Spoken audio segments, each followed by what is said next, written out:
Assalamu alaikum afo jam ñaajo ino simna sa tefe fof commencé itna chef de village simna imam da ino simna président fe jom tesane jam ñaajo Papa Madi Diouf simna commission fe andona ye deno ngeno ko organisation fe ka xaye keke arefi jom tesane na sa tefe arefi jom ma arefi jom na jeg na valeur ke i mbugna lay ten koy maye a jega message ka i mbugna ɓek rek bo Général Fayel Faye jël na avertissement Général Fayel a jega avertissement ino fof i mbi discipline fa yar fa teggin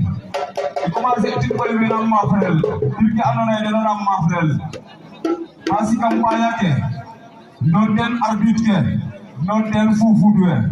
ino fof fati mbi yar fi teggin ndaxo fe defele lo wetano kon nag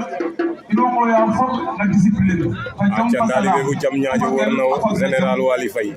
ino la ma frère itam taalibe bu jam ñaajo a wida Général Waly Faye CNG ten re'umen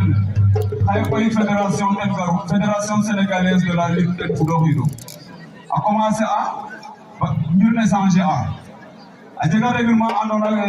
a jega règlement ka andona ye ino saxa den xani jem no leya nuun